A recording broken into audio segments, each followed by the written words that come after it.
Greetings and salutations, race fans, motorsport lovers, and Dakar 2024 fans. Welcome to Monday, day 9, stage 8 of Dakar. We had drama on the stage today, both in the cars. Bikes were a little bit more behaving themselves. My name is Colin. This is Clifford. That's me. Sorry, that's you. Yeah, I mean, in case I didn't know, I know now. No, I've got to work out who I am just so that I can keep things under control. We've got Stuart Sterling, who rallies a Volkswagen Synchro in South Africa, joining us a little bit later. But first, the results. Is it cars first or is it bikes first? Let's go cars. It's been a consistent feature in our show. I think the biggest news is that Nasser Al-Attiyah had a major problem with his motor at checkpoint 1.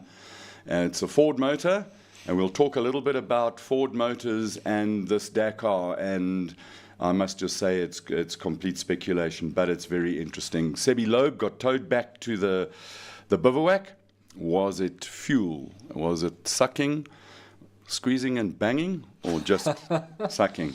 Yeah. The big news is that it was an Audi 1-2 Ekstrom and Peter Hansel, 3 hours 17 minutes. So it's Ekstrom's 5th Dakar stage, his 2nd this year. And it moves Audi into a very, very interesting position, this chess match that's moving. 3 Audis in the top 10 today, 6 Toyotas and 1 Hunter. In 3rd place was Shishirit, 4th Carlos Sainz 5 minutes 13 behind Seth Quintero, who went flat out today. He finished 5th, so he scored some points towards the manufacturers or the World Championship. Valuable points for him and for Toyota in the manufacturers. And then we've got a whole lot of Toyotas. 6, Demevius, Mirai, Dumas, Janil de Villiers, 9th. He was cautious over the rocks today. 10th was Loeb. He lost 11 minutes. So the lead to Sainz is extended. It puts him in a bit of a position. The Lone Ranger, Sebi Loeb, desperate to win a Dakar event. Serradori 11th, Bottrell 18th. We'll talk about that. Variawa 19th, Roma 23rd. Important to remember Roma. Laya Sainz 27th and Baragwanath 41st with a drive shaft issue. It's been an exciting day. It was a total of 458 kilometers, but they had a break in the middle, a transition stage, so they only raced 280 k's. Cars were filled up with about 350 litres of fuel, and off they went from Old Duadimi to Hale. Stage 8. The game is getting tight. 8 out of 12. Oh, I can't wait.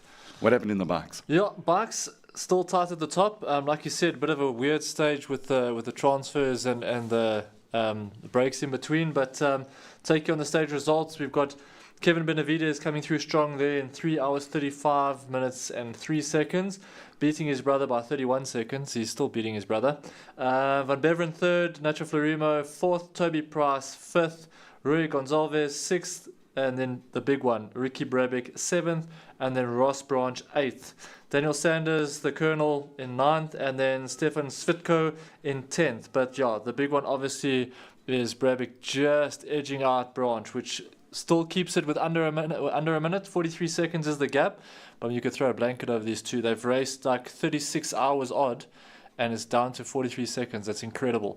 Interesting, the rest of South Africans, sorry. Yeah, against the South Africans, Brady Cox, consistent ride in 15th, Sharon Moore 29th, Ash Thrigston 35th, Ronald Fenter 66th, and Stuart Gregory 76th. And that's the South African roundup for the stage today.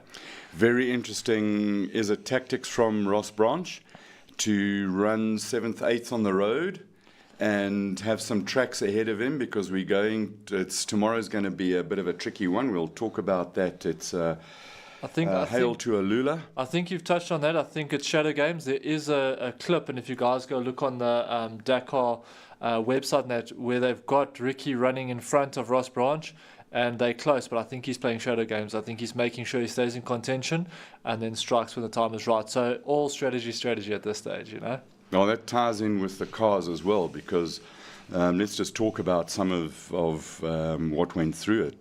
Bottrell and Cummings were much more comfortable on the dunes, but they did have a puncher near the end, which kind of screwed them a little bit. Lucas Morais is just following his strategy, saying be smart. He's in third position with Saints and Loeb in the overall ahead of him. Now, Saints has got, if you look at the positions from today, you've got Ekstrom and Peter Hansel first and second, so they're going to open the road. And Saints comes along. He starts, where does he start tomorrow? In fourth position. So fourth from the front is 12 minutes. Do Ekstrom and Peter Hansel slow down, wait for him for 12 minutes? Carlos goes out front. And particularly towards the end of tomorrow's section, there's a whole lot of rocks. And he can attack the rocks hard and not worry about punches because he knows he's got 4 spare wheels, maybe even, in the cars behind him, maybe a few less. But at least he's got knowledge that he's got backup. If anything goes wrong, they can swap parts. No doubt the Ekstrom and Peter Hansel will be loaded with a lot of spares because Audi are absolutely desperate to win this event. And as I think is Carlos Sainz to win another, which I think will be great. So that's that strategy. It leaves Loeb second overall, 24 minutes now behind Sainz. He's the lone lurker. Yeah, I think he's all out on his own there. A lone Pro Drive hunter. And while we're talking about the Pro Drive hunters, let's just talk about the issue that NASA had today. So just after checkpoint 1, he slowed down at checkpoint 1, then he stopped with a motor problem.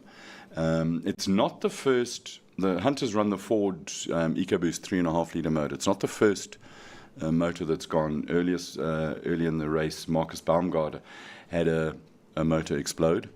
Then Danny Roma had one explode. He got a new motor in now, got the penalty for it.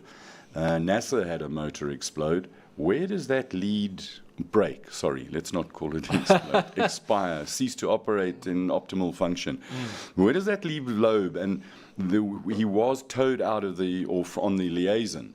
Now, there's speculation that they say the reports are, and no doubt ProDrive will keep it as confidential as possible, but the report is that, I think we've got a clip of that, Peter, with Serradori towing Sebastian Loeb. When you're ready to send it, Peter, let us know.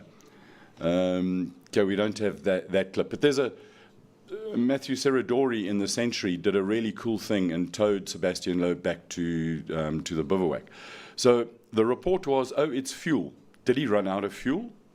We know that nobody else ran out of fuel on the race. Or was the motor unable to burn the fuel? Yeah. Meaning she might be broken. So we won't know until we do know. And when that will be, we don't know. So there's so many things we don't know. Yeah, there's a lot we don't know there, but yeah, that doesn't make sense that they would run out of fuel at that stage. So technical probably, that's where my money's going. Well, if I'm Loeb, I'm nipping straws at the moment. If I'm Toyota, you're sitting in the pound seats there from a reliability point of view. For sure. To catch an hour, Lucas Morais has to make up an hour on Saints. Anything can still happen. We've got 4 stages left. Tomorrow is a biggie at 9, stage 9, and then stage 11, Allure to Yanbo is also a biggie that everybody, bikes and cars, are really worried about. Let's go through the rest of the overalls. Janelle, we said, was cautious over the rocks. Bottrell had a puncher. Baragwanath had a left drive shaft issue and lost a whole lot of time on that. And word out of the Century camp is that they're running the parts to maximum durability to try and gain data and learn about it. So that's he's finished down in 41st. He's 73rd, 37 overall, which, from a winning point of view, you've only got to look at, it's going to come from somebody in the top 10. We assume that at the moment, I would say that Carlos Sainz is the favorite. Lucas Morais is the second favorite. Something happens to Sainz, he's got an issue. He'll probably have 2 teammates with him. Going to be very interesting watching the map tomorrow to see when the cars slow down. So the rest of them, Prokop in the Ford is 7th. Serradori in the CR6, 2 hours, 3 minutes behind in 8th. Brilliant effort from a car that everybody had written off. 2-wheel drive, it's got the 2.9 Audi engine in it. It's running well. and he's got some serious speed. So in the rocky stuff tomorrow, I think he's going to be quite formidable. Bottrell Cummings in 9th, Leia Saints in the CR6 14th, Peter Hansel 15th, Stuart Variawa in 20th. And he was just saying today that there was dunes, dust, and the guys worked until 5:30 this morning fixing his car and getting it going.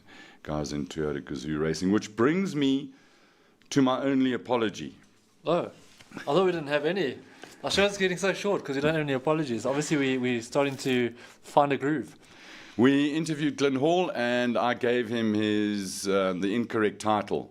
And Shamir Variawa kindly corrected me. Thank you very much, Shamir. Shamir is the team principal for Toyota Gazoo Racing South Africa, and Glenn Hall is the technical director. So to all at Toyota South Africa, Toyota Gazoo Racing International, and Toyota Gazoo Racing South Africa, my sincerest apologies. I shall get my knowledge up to speed, and I shall make sure that I get the facts correct, because after all, facts are important.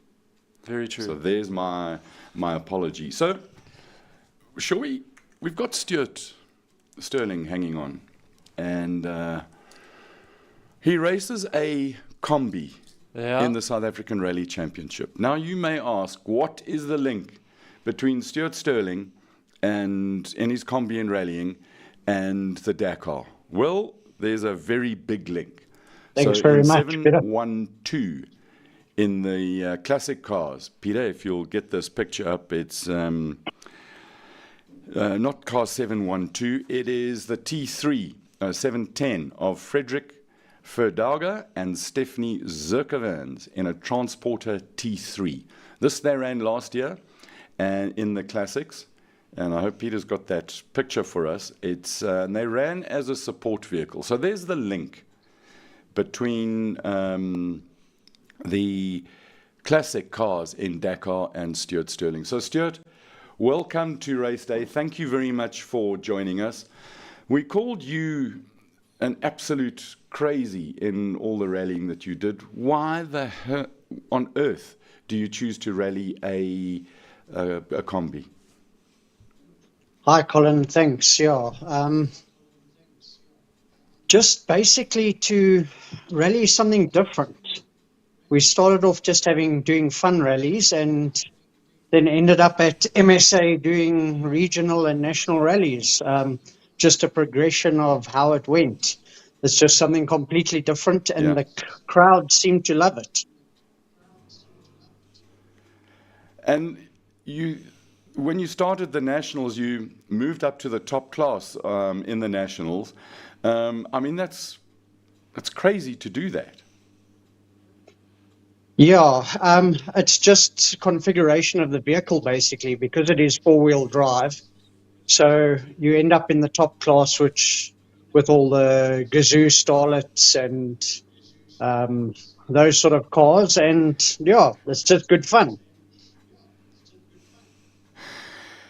You have had some quite remarkable efforts in trying to rearrange the front suspension. And when you look at Dakar and you see a similar car to yours running at Dakar, have you ever wondered what it would be like to catch air like that in Dakar? Yeah, I have wondered about that. The synchros, being four-wheel drive combis, are absolutely fantastic in the sand because of their weight distribution. With the engine in the back and four-wheel drive, the drive position's a bit odd sitting on top of the front wheels, but it's good fun. We've taken a normal synchro into serious thick sand and dunes, and it's very capable and good fun. I suppose it's as long as you're having as much fun as the spectators and the crowds around it, because it certainly is a crowd favorite, and people hang around and go to spectator points just to see you in your synchro. Yeah, we love it. I enjoy the rallying. I enjoy riding last on the road in the MSA rallies. It's great fun, no pressure of anyone pushing you from behind. But yeah, good fun, and yeah, that's what it's about, having fun at the end of the day. Have you you've been following Dakar a little bit? What is your impression of the race so far? I've been following it little bit. It looks like it's very, very tough. Very impressed with how the locally built Toyotas are doing. And yeah, it would be a bucket list thing to take part in at some stage, whether it's classic Dakar or just as support crew or something like that. It would be absolutely fantastic to go to something like that. Now, Stuart, stick around a little bit. We're going to talk about some other stuff. We've got a pretty active audience who send us lots of questions and queries. And so if any of you who are watching have got questions for Stuart, and Robin Knighton, indeed, who co-drives for him, send them in and we'll ask him directly, or you can ask him through Clifford here, and we'll talk to him. Any questions coming yet? Yeah, we've got a few, yeah. Andrew Spark is in. Hi, how's it? Johan Pins, good evening all. Cass Kruger, goeienaand allemaal. Why must we test me with Afrikaans? Johan Grobler, Nanse, come on guys. That's also Afrikaans, No, Nanse, no. manne? Yeah, Jan Swickers, hi guys. Have a look at 103, the rookie from Zim. Do we know what we're referring to? Let's just Because if it's find... bikes, I've completely missed it. Yuri Adon, good evening. And then here comes a bit of a sad one. I was going to try and leave it for a little bit later, but there's a few tributes coming through here. But we had like an unfortunate update come through on Carles Falcon, who had a crash in the special stage 2. Had a heavy fall and was airlifted to Riyadh, and then from there was transferred back to Spain. And this is obviously in the bikes. Unfortunately, he has succumbed to his injuries. That was the report that has come through from his family. He was 45 years old, and this was his second Dakar. So very sad to hear, and condolences to friends and family on that side. But yeah, very sad. Unfortunately, it is something that tends to come with most motorsport events. You know, most riders and drivers that don't think it will happen to them, but it is a reality, unfortunately, but very sad. And if I'm correct, he was injured on stage 2 of the event and went back to Spain and passed away. So our condolences to him, his family, and to everybody around him. But motorsport is dangerous. So 103 is Ashley Thrickston. Oh, yeah. On his ICC paints, RK Fuels MI Gym Husqvarna 450 Rally Replica. Yeah. So where did he finish today? So he finished 35th today. And he is sitting, let's have a look here, 32nd overall. In the overall class. So and 19th in Rally 2. So I think what makes it even more impressive is Ashley is not a small boy. He's over 1.8 meters high, over 90 kilograms. It's a big piece of meat, eh? It's a lot of Zimbo in that body there. And, you know, if you compare him to Branch is a proper midget compared to him. So we have been keeping an eye on him. We tend to follow the cars a little bit more. Yeah, because that's what it is. Numbering is always a score mill here for me with right now results. But as long as we got the names right, we're there. Just moving on with the comments here. So Jan Grobler, Cass Kruger, very sad here about Carles Falcon, rest in peace. Lourdes Dupree, now that Dakar is on its head with all the drama, and that's just a comment. Mike Lawrenson, hi guys, Gareth Woolridge can't catch a break. If there was no shit luck, he wouldn't have any at all. Such a talented youngster, mature beyond his years. Let's talk about that one particularly. I spoke to somebody very close to the situation. Don't you just love that from a journalistic point? Somebody completely familiar with the situation. Mm-hmm. He had an end-over-end roll and broke just about every body panel and suspension component on the Ford Ranger yesterday. They got the car out of the desert. The motor is fine. The chassis is not bent. And M Sport are busy evaluating the damage prior to continuing with the repairs. That's the word at the moment. There is some frustration from its regular driver.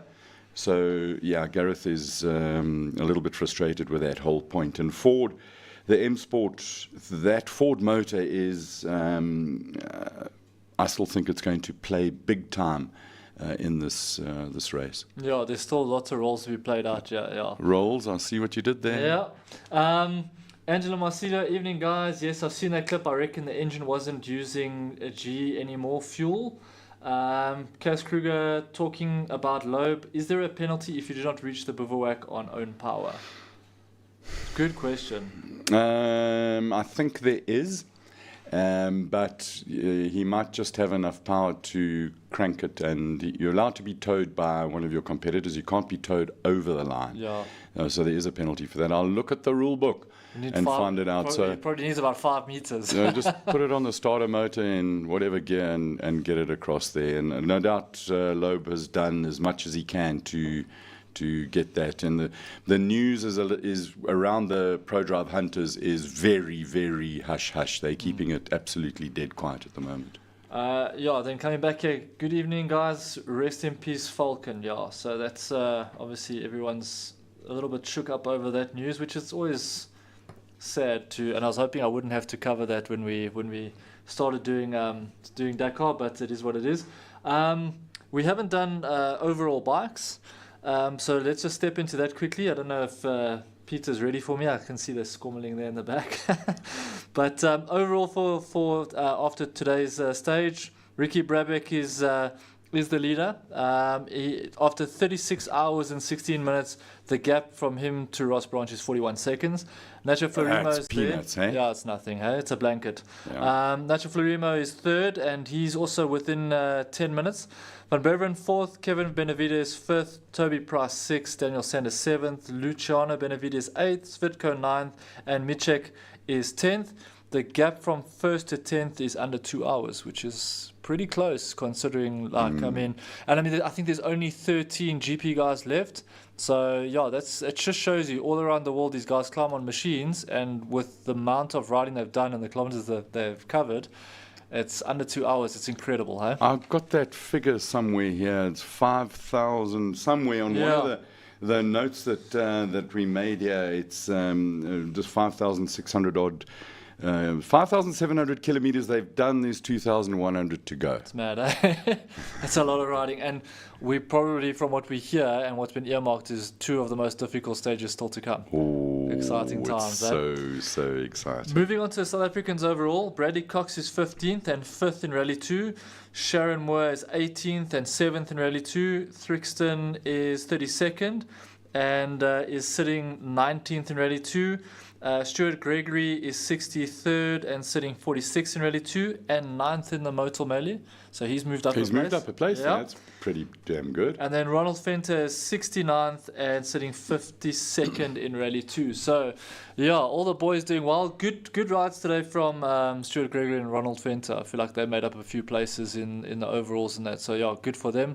They keeping at it and they're putting in the hard yards, but it's all paying off. We missed our rider and driver of the day yesterday. So anybody who's watching, give us your votes for rider and driver for today.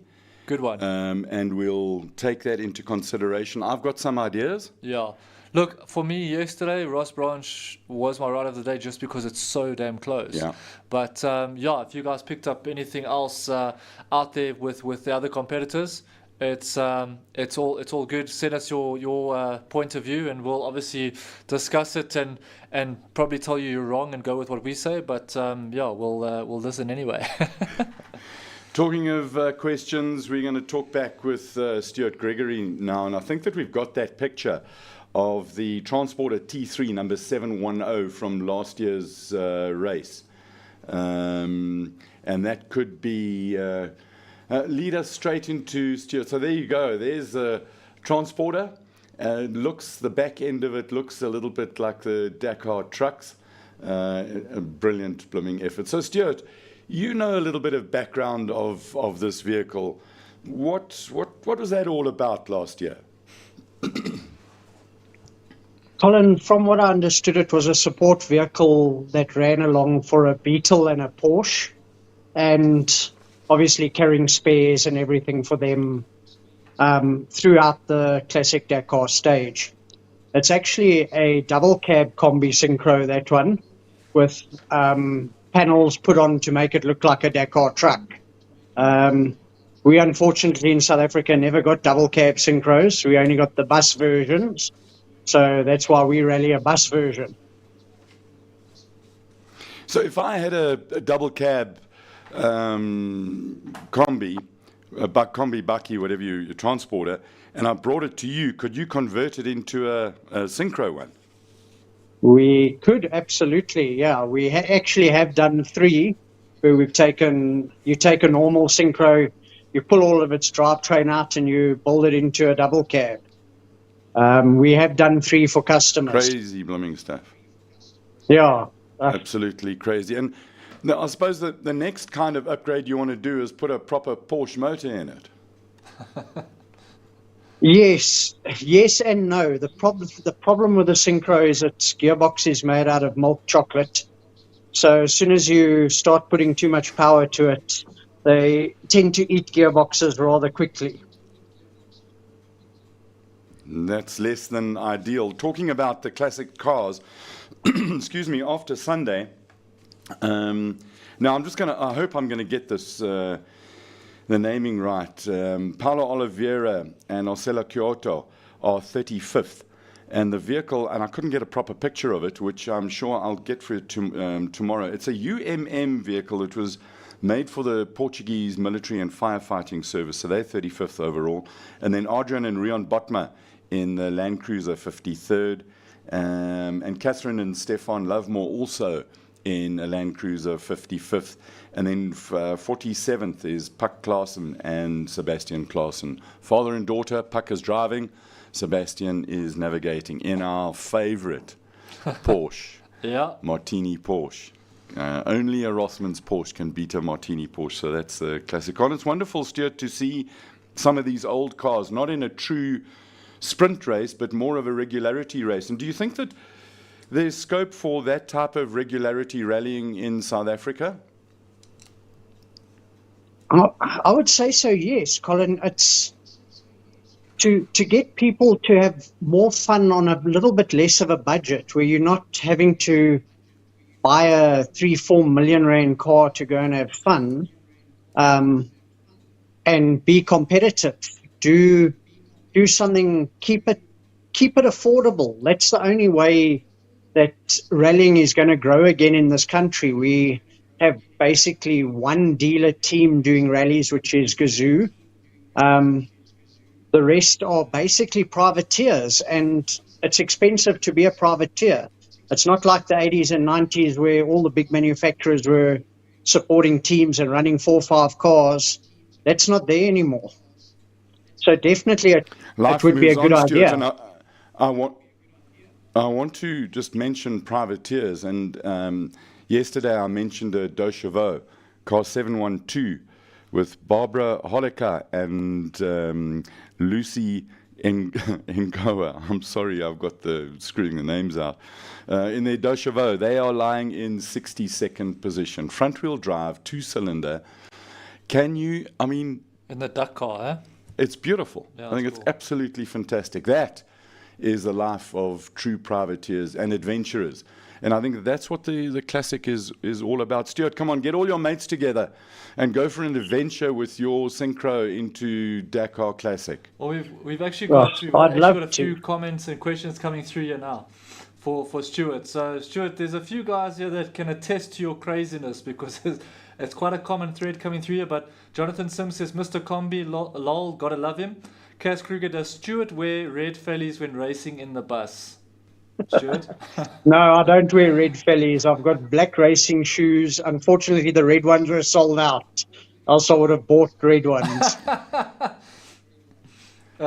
Peter Anker says, Stuart, a proper nutter, but we need more crews like this in motorsport. And that basically is exactly what you're saying now, that it's maybe guys should forget about the budget and just put something together and go racing for the fun of it and for the love of the sport. And then Angela Marcia says, what engine is in the combi? Still the 2.1? No, it's actually running a 2-liter Golf 8-valve out of a mid-90s Golf GTI. Very much the same power as a 2.1, but just has 3,000 or 4,000 more revs that are usable. Okay, fair enough. Hannes van Rensburg, Stuart is a proper crazy dude. He used to do 4x4 challenges in a Singro combi a few years ago.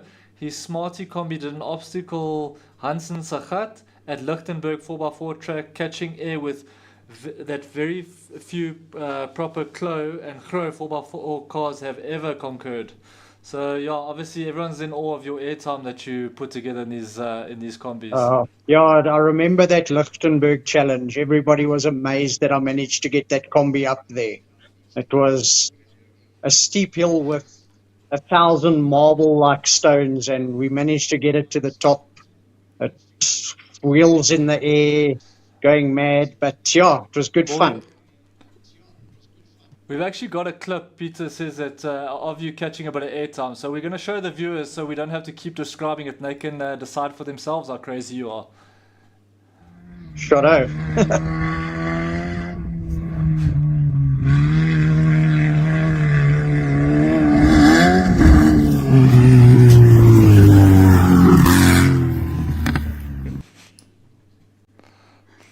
And you wonder why you needed to replace the front suspension, Stuart. Yeah, Colin. Yeah, it wasn't exactly designed to do that sort of thing, but yeah, we've managed to sort it all out, and we're going to start getting it ready for the first national rally as soon as we can get a couple of sponsors together to get us there.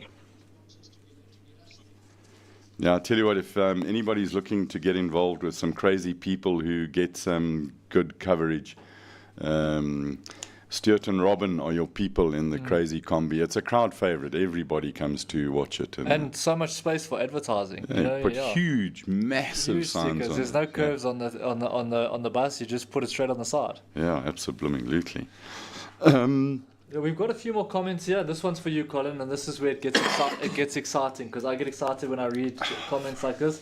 Will Janelle take on an attacking role for Toyota at some point, or keep on hanging back? I don't think he's hanging back at all. I think he's taking things strong and steady. He's earlier on in the race, you remember when he was in 12th position, everybody was blah, blah, blah. I predicted he'd be in the top 5. He already is there. Could end up on the podium. So it's a case of we're getting close to the end of this thing. There's still, as we said, 2,100 kilos to go.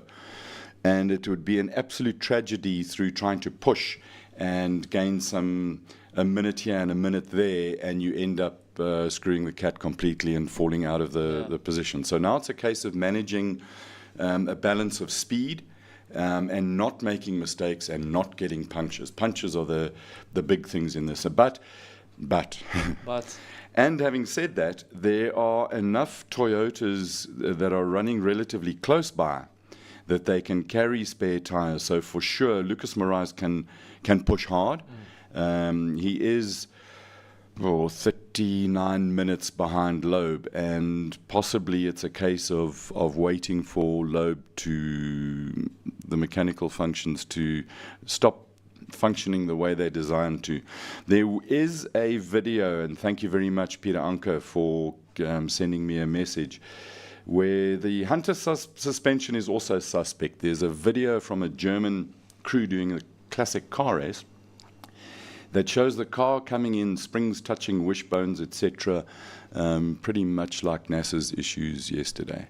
And the suspension issues on the ProDrive cars go back a couple of years as well. They would do well to come and test in South Africa for the rugged conditions here. You don't see a Toyota with a suspension problem unless it's hit a huge rock at massive speed. And you don't see the suspension problems on the Ford either, both designed for South African conditions. Same thing with the Centuries, when they've got the right spec parts on them. So the cars built and designed in South Africa are tough, are strong. They're designed to go flat over big rocks. And Mr. Richards, come and test in South Africa. Come and race in our National Cross Country Championship, the Rally Raid Championship of South Africa. It is the most competitive national series in the world. And if you look at the people in the top 10 or top 20 in Dakar, a whole bunch of them, those cars come from, 60% of the 70%, 80% of the top 10 in Dakar. At the moment, 8 out of 10 cars are designed and built in South Africa. That's incredible. How flippin' cool would it be if we could end up with 10 out of 10? Yeah. All that's got to happen is the Audi stops Audiing and the Hunter's not so pro-drive anymore. And then it's 10 out of 10 South African cars in the top 10. Now that is worth a holiday, Mr. President. Absolutely. Moving back here, and I just want to prep Peter in advance because we're going to talk bikes and hero and that. Kevin Retief, branch for sure. 1 second is unreal. Absolutely. I mean, yeah, with the distance we've covered to be that close. And then Mike Lawrenson said, yeah, Ross said he didn't want to lead out stage 9. Yeah. I think he's playing very clever. And we actually have Ross's feedback that we managed to catch earlier today on the stage, or his stage thoughts and review and that. And we can play that for you if Peter's ready. I don't know. We haven't forgotten about Stuart and the crazy combi. We'll come back to him a little bit later. Hey guys, so stage 8 over and done with, and I had a lot of fun. It was good out there. This morning I didn't take as many risks as I should have to get a bit higher up on the leaderboard, but it was good. I enjoyed it, and it's really exciting, really fun. All the games are coming out now, and everybody's trying to play the game, so it's interesting out there on the route, and a lot of people whispering to each other at the refuel. So gonna get exciting from here on out. But all in all, we're in a good place for tomorrow. Feeling strong as anything. Bike's going really well, and looking forward to tomorrow. After all that riding, he still looks fresh. It just shows you the level of fitness these oaks have. And he said, playing games. Yeah, there's been strategy all the way through. Different riders playing different strategies. Oaks whispering at checkpoints.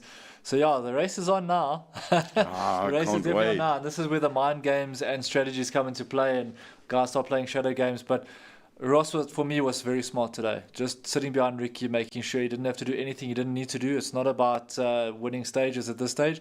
It's the percentage game, and he played it very well today, in my opinion.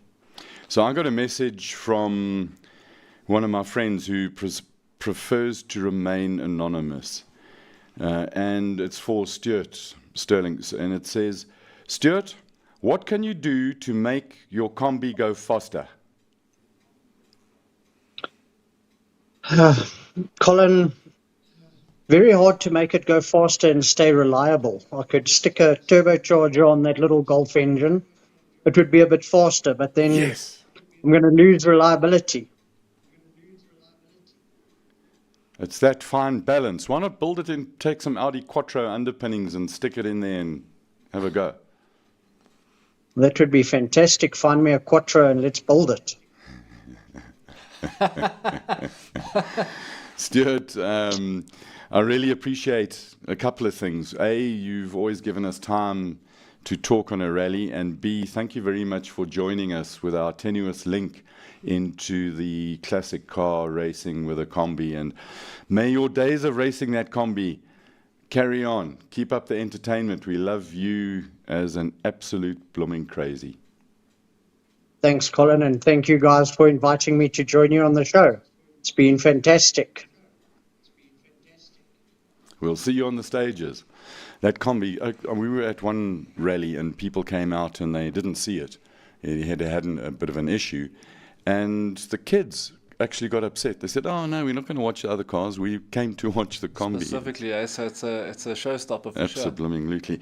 Yesterday we spoke about the disqualification in the Challenger class. Mm-hmm. So 302, Eric Goxel and Oriel Mena were disqualified for having bit of carbon fiber in the clutches.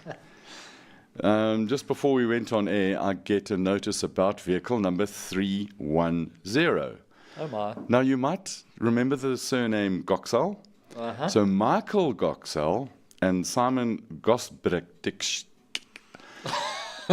they were also disqualified for carbon clutches.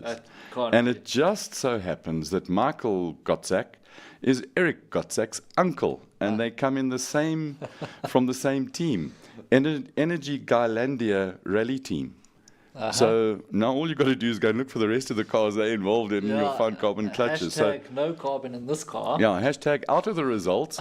Excuse me for wasting your money and being labelled as a cheat forever. There's a difference between constructive interpretation of a rule, but when it says no carbon clutch and you put a carbon clutch in, that's completely. That's completely, cheating. Yeah, cheating. Yeah. But if your clutch had a high percentage of carbon and it was debatable, then it's a good thing. What would they get out of cheating with a carbon clutch? What would be the Reliability. differences? So it's reliability Yeah. all the way through, hey? The weak thing on those challenges, because they're now allowed synchro gearboxes on it, is the clutch. Okay, so So- they're going for reliability. Yeah. And did they think it would never be checked? I mean, they've got 2 cars in there. Maybe the Polish translation is a little bit different to the French translation. Maybe. Yeah, maybe. I've got a few more comments here. Yeah, rest in peace, Carlos Falcon, number 135. We in SA, spare a moment for Elmer Simmons, 9 January 2007. And then Cass Kruger. So I take it that the Martini Porsche is shaken and not stirred. Nice one. So- Very nice one. So yeah, but let's see who else is coming through here. But yeah, it shocks me that at a world stage like that Oaks will still take a chance with something as blatant as that. You know what I mean? Like, you don't even have to look for it. It's pretty easy to detect. But away they go. And like you said, now they're labelled as cheats forever. What is the sanction for that? Do you know? Exclusion. But next year. Will they have a couple of years out? Will they pay a fine? Do you know? No, I don't know. Because So it I've could got, be. Because it could I've got to be. go and do some research now. You're welcome. Oh, thank you very much.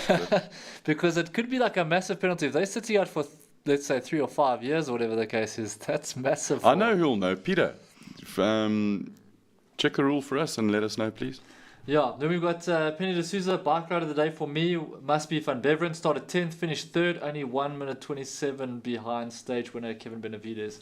Where is he in the overall? Overall, he is 4th. So yeah, that's a very valid point. He's actually come good over the last few rounds. He's been very quick Yeah. and also like consistent in the early stages. But yeah, he's starting to show his hand now as well. So yeah, Penny D'Souza, that's a very, very valid ride of the day. Cass Kruger, I take it driving a combi like that takes its toll on the body. You're sitting right on top of the wheels with other vehicles. You sit more or less in the middle of at the pivot. Absolutely, and it must be it's like horrendous when you're going down a dune or a dip, whatever the case is, because you're looking straight at the ground with nothing in front of you but your knees. So yeah, I don't think that's something I would want to do. Penny D'Souza, by the way, Toyota's 3, 5, 6, 7, 8, 9th place today, all SA built. Yeah, Absolutely. 6 of them there. Yeah. Yuriodon, Go Ross. I think everyone's starting to feel the magic at this stage. Like, I just can't wait. If we get into those closing stages, it's going to be very exciting. It's amazing how as South Africans we assume that, well, Botswana, so we'll make him a South African. But we try and focus on the Southern African contingent. How could we not focus on Ross Branch? Yeah, look, I mean, do you want to focus on an American, a Spaniard, an Australian, or a lacquer super chilled guy like Ross? You know what I mean? Like, just chatting to the guy, you can't not love him. In the cars, we've got a Spanish, a French, a Brazilian, another Brazilian, another French, and some others. Yeah, Laszlo And an W. American. And an American. It was always an American. Yeah. Laszlo W. South African rally teams just have the experience that everyone else is missing. Thoughts on that? I think it goes back to the quality of the South African Championship. We have very, very good roads. They are tough, a little bit tight. We don't have the dunes that we have in Dakar, but in Namibia there are dunes that are very, very good for training. Seth Quintero trained, or all the top guys who were based in the local teams trained there. Yeah. And next year, going back to Uppington, so the Botswana Desert Race won't be in Botswana. Okay. That'll be the Uppington event, which will be event 0 for the World Cup, which will happen in 2025. Yeah. And I mean, that's going to be spectacular. and you said like a lot of teams train in the desert here as well. I mean, when they were getting ready for Dakar, on that 13,000 k's in the desert without a mechanical, but it's a place to test your machinery, and I think that pays dividends in the end. I think testing is one thing, but testing the right way is another thing. Racing is another. So Yeah. Ross and I forget who came with him to Botswana with the full works get up. Yeah. Raced in the desert race. It was great to see him there, and of course he won by, I think, days at the end. Not the case now, eh? Brian Reagan, hi guys. What is your take on the disqualification of the Goskell family in the T3 Challenger? And hold on, Peter's whispering in our ear. Yeah. So this sort of pertains to Brian Reagan's question. What is Peter whispering there? He's saying that it's gone to appeal. Has it? And I'm sure it has, but of course they want to appeal. Yeah. So. Okay. I'm not sure that they are still in the. They'll have to appeal today.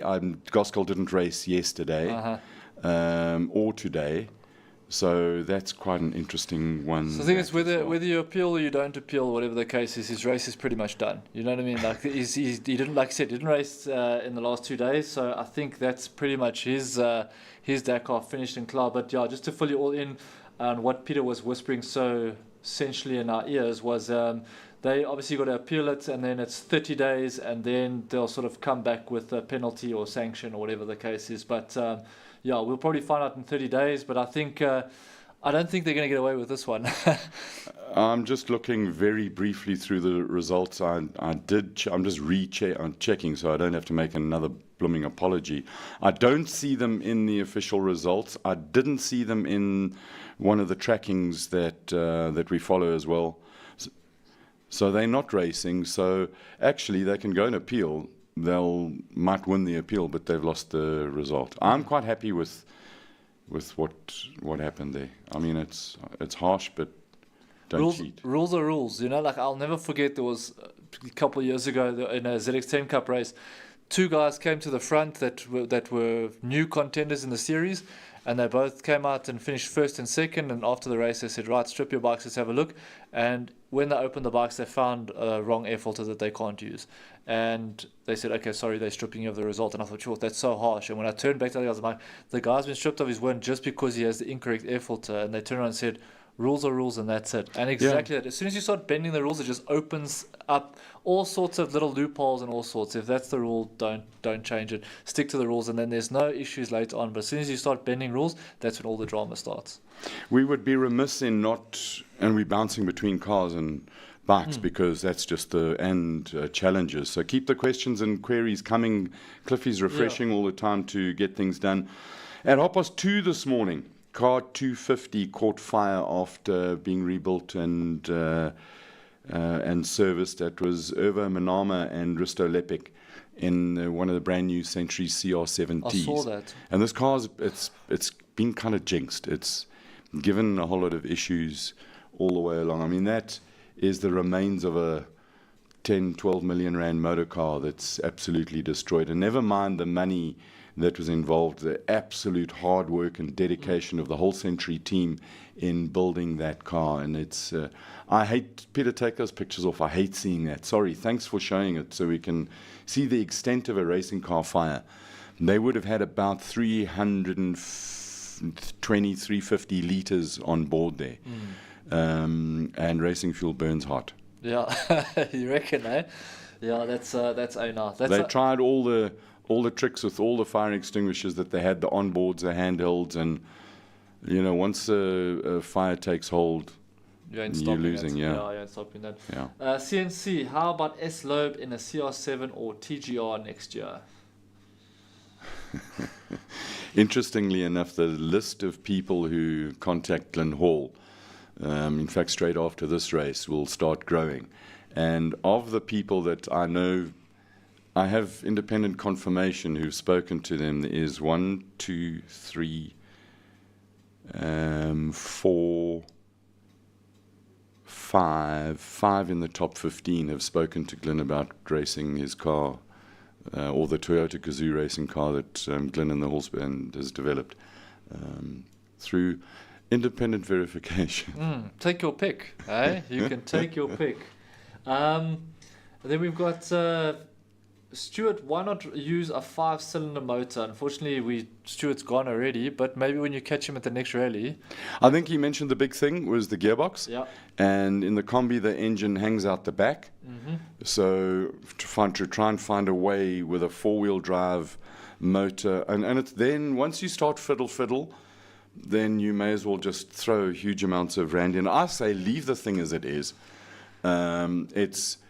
You're not going to win the class or win a rally overall in that thing. No, but like you said, the But big you one, have fun. Yeah, one thing is for him having fun, and the other thing for him, which was quite a big one, was reliability. So Yeah. he doesn't want to rock up at a race and then have a DNF. He wants to finish every stage that he Yeah. competes in. And I suppose if that's what's important to him and it works, then leave it like that. And as a Don't fix it. privateer, you're sitting balancing performance and budget. Never mind, even as a privateer. Formula One teams are doing that. If you take Haas, they had the smallest budget, and relatively predictably, they had the smallest performance. So I don't say that because you've got a big budget, you're going to do well. But if you want to do well, you need a big budget. True. Yeah. I think for me, there's nothing worse when if you are competing in an event, and especially if you're in with great shakes and you have a chance of a podium, and then something goes wrong.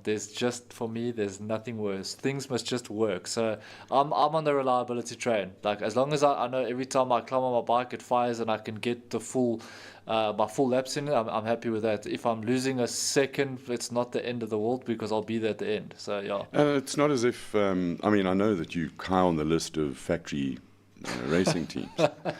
No, definitely not. Any news for what team Carlos and Peter Hansel will drive next year? Would like to see Matthews in a Toyota Gazoo. We kind of discussed it yesterday. The logic will tell you that once Audi are out of it, there really are 3 teams that you might want to drive for. One of them being Toyota Gazoo Racing. The other one, and I'm talking about a factory driver. Yeah, the yeah. other one is Dacia, who will have, I'm told, the Nissan GTR motor in it, which should be as reliable as anything. They make a reasonably tuned racing, road engine will make 650, 700 horsepower Mad. on basic tuning. Yeah. Now you've got to bring that back down to about 410. So it should be absolutely bulletproof. And the big capacity cooling, I doubt will be a big issue on that car. So you've got Toyota, ProDrive, and Ford. So those are the 3 that are going. There are huge rumors at the moment about Carlos going to Ford, and then Autosport ran one with Toyota. I think that is BS. But who knows? We'll see. Still fun to throw it out there. Eh? Yeah, damn straight. So if you hear any more rumors, let's start a rumor and see how far around the world it gets before I get another WhatsApp asking for a retraction. An apology. Yeah. We've done enough of those. We're good at them. I think there'll be more discussions with regards to the carbon clutches after the Dakar. Absolutely. Andrew Spock, they can race again, but will they? Doesn't seem like they are. Hey, 2 stages down now. It's pretty pointless. And they're going to get a penalty for missing stages. So Yeah, pack up and go home. I think if you're caught under those, or that's the allegation made against you, I don't think there's anything you can do to improve the light that you're being viewed under. So no, absolutely. It's all, like when you're walking on a grass at someone who's got a dog and you stand in a landmine. yeah. That smell lingers forever. Skullcluter, I think Colin must enter the Classic Rally Group in a Triple S Datsun. Yes! P510, love it. But they never race there, so apparently you've got to run a car that has some provenance in it. Then we've got Mohammed Chaudhry. Can't wait to see the end of Audi after this Dakar. I don't know about that, I've been quite vociferous about Audi. But provided you can get as Glenn corrected me, another apology, it is not balance of performance, it's the equivalence of technology, EOT. If you can get that right, and I think if they can just back the Audis off with their 15 kilowatts, it might be a different thing. But we've seen this before. Remember when Peugeot came with the turbo diesel two-wheel drive car and they threw the whole kitchen sink of it at it. So they come out of a Lamar program, they take all those rocket scientists and they put them into a Dakar car and they win. Yeah. The fact they had 220 odd people at the same time that Toyota had 50 or 60, that doesn't go. So I think that what Audi have done is they've advanced the technology a whole lot. Audi did send me, their media department did send me a mail with some very nice explanations of it, and I see Terence Marsh shared it on his group today. I wanted to discuss it because I think from a technological point of view, I think it's an absolute marvel. From a work of art and the design and the production values in that car, it is superb. I love the way they've looked at the aerodynamics and the rules where the rule says you've got to have over, I think it's 165 degrees, looking at it from the top, you can't see the wheel. So they took a surfboard and put it on the side straight up, and it doesn't. It has very good, or lower drag. Yeah. But you still can't see the wheel from the front. That's a clever interpretation of the rules. I love the way they've done that. So I think it's worth a feature. Yeah. Look. Not that I'm on the other defending side, it. on the other side, for me, it always comes back to, in terms of any sport, you need heroes and villains. And I think, the thing is, the fact that Mohammed loves to hate Audi brings a different dynamic because he wants to see Toyotas do well and other brands that come to the forefront. But then obviously thriving in Audi's misery, but there are Audi fans that see it the other way. But you need those rivalries, the heroes and villains, to make it interesting, because otherwise if everyone's in a Toyota and it's all happy-go-lucky, it gets a little bit boring. And I think that, we're getting on a little bit. We'll get to the last couple of questions. I'll go back to the setup for tomorrow. Ekstrom and Peter Hansel opening the road, then Shishirit, and then Carlos Sainz. Carlos Sainz is leading the race by a truckline, and I'm pretty sure that one of probably Peter Hansel will drop back and be Sainz's water carrier. So at least he's got a wingman. They've got the cars in this moving chess match over the 5,700 kilometers we've covered so far. They've managed to get themselves with their pawns perfect, or their pieces perfectly protecting their king, the guy in the lead. Toyota, I think they've got the numbers. And if ands and buts, it's not made of that, but if something happens to the top two, then Shishirit wins it. But it's technical strategy. I love it. Like they're nipping straws at the moment. I love it. We all, and the thing is, we can all sort of try and imagine and throw out the different scenarios there, but we don't know until we get there. But isn't that what makes motorsport so? If the result was predetermined, we wouldn't go racing. Yeah, exactly. What's the point? Just save a ton of money, but we don't know. And as we've gone through the absolute excitement of finding that first Christmas present a week and a half ago, and rip, to now, which one are we going to open next, and aligning what we've got, and looking at not trying to follow daily positions of, this guy's gone past this waypoint first, and woo. It's not about the waypoints. It's about take a step back and let the race unfold, the stage unfold during the day. Follow the map and see, are they water carrying? Are they looking after him? Wait a little bit before we get excited about things, and then sit and analyze it. And it's wonderful. There's a site that's got all the positions of all the cars at the waypoints. And when you sort of take a step back and look at it on a nice big screen, and you follow the numbers, and the numbers paint a beautiful artistic 3D color picture for me. Oh, I love this race. Yeah, that's the thing. That's what I love about motorsports is that as much as people think it's just a couple of guys going flat out in their caddies and whatever the case is, it's so much strategy and so much comes into play with a good result. Absolutely, So, yeah, and fantastic. I still go back to what was it? Day Janil 12th position, and the number of write him off, and I think I defended. Janil more and when he sits on the podium this year, it's going to be funny AF. Got a few more comments here just to close it out. Isaac Beitel, I think it was Sebastian Buller that joined Rossi in Botswana last year. Yeah. He's 100% right. Yeah. He is 100% right. Thanks, Isaac. Then Gerard Skitter, the rule never said that no carbon clutch may be used. It actually said clutch material is free, but there is a list of carbon parts allowed where clutch is not one of them. Goxel had no performance advantage. No, he may not have a performance advantage, but without a doubt, he had an advantage. You do not put something in a car that is forbidden if you don't think you've got an advantage, and I'll go hard on that.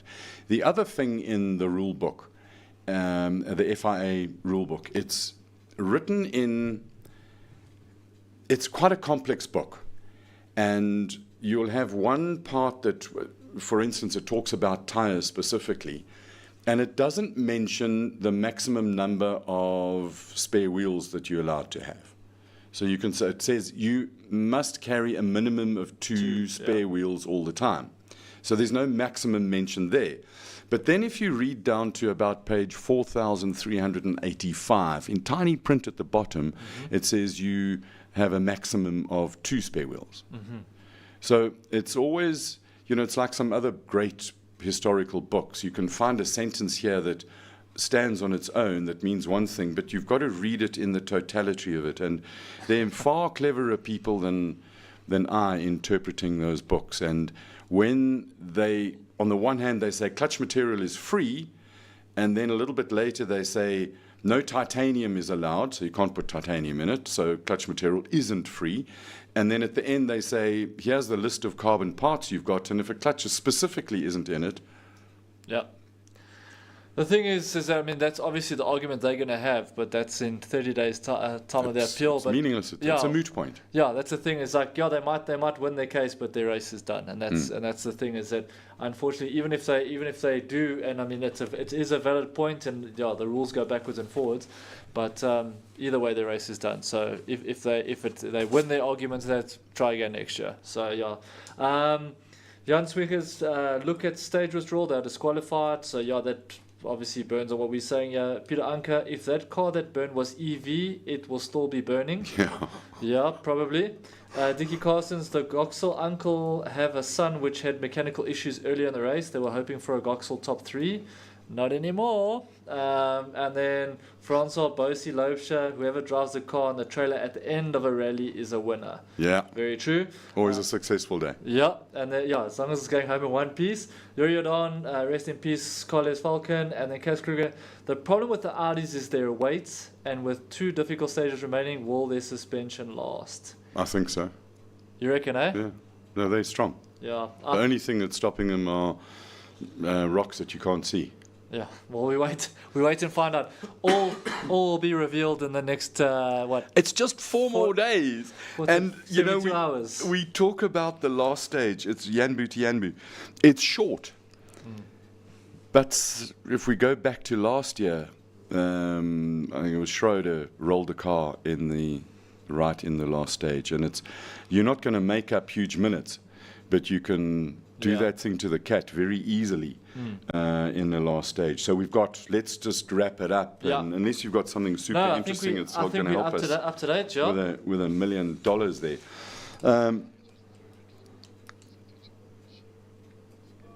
So tomorrow, just had a flat blank coming in there. Tomorrow they go from Hale to Alula, 417 Ks of racing, or 436 Ks of racing, depending on how you look at. There's a liaison of around about 15 kilometers, and there's 52% sand, excuse me, and 29% dirt, and then stoned track. Now, what everybody is worrying about is the stoned track, because the stones they will cut tires. End of discussion. That's going to be a big one. So tomorrow we've got Simon Murray in studio with us, and we're also going to talk to Audrey Roots about the regional rally raid or cross-country racing championship in South Africa. Simon is an absolute nutter. The regional races, especially the first two events, are going to see a lot of the national competitors, particularly with new cars, new designs, go out for testing under race conditions. So tomorrow, 52% of it is sand, 29% dirt. There's dunes and stone track and treachery in the total 661 kilometers. There's some boys who've marked 9 and 11 as the two big stage. Stage 11 is Alua to Yanbo, 480 Ks. Those are the tricky ones, and every single stone is to be avoided. So there's a lot of people getting nervous. Let's see. Yeah, let's see what the boys are made of. It's going to be fantastic. Thank you very much for watching.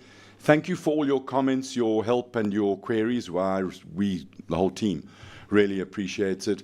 To Peter and Henk, thank you very much on the technical side. We haven't spoken about our food. We haven't. Damn. Oh, we nearly lost the food. Technically losing his mind. So today it was a braai again. We cooked over fire. We are cavemen. It was meat. Yeah. Brilliant drum steak. On a scale of 1 to, I thought it came out right. It was medium rare, well rested. I found it pretty juicy. Okay. On a scale of 1 to 10, I'm sort of about 8.11. Wow. I'm going to score it lower than that, and the reason being is I was late. There was only one roll left, and the meat was cold, but I can't fault that's my fault. So it should get plus points because you were late. I don't know. Cold. You know what? I'll give it a scintillating 7, just because I was late, and it wasn't really the cook's fault, but I still didn't enjoy cold meat as much as I'd enjoy warm meat. Well, then get here on time, you idiot. Okay, there we have it. So I'll give it a scintillating 7. Right, we've still got 3 days or 4 nights left for anybody to accept our food challenge. I think you're all chicken or you can't cook. So it's still there at our secret location. 21 Woodlands Drive. And thank you very much for watching. It's been fun. Keep it coming. Join us tomorrow at 19:24. That's in the evening for us normal people. And thank you very much for watching. Be kind, be nice, be lekker. Cheers. See you tomorrow. Side finger guns.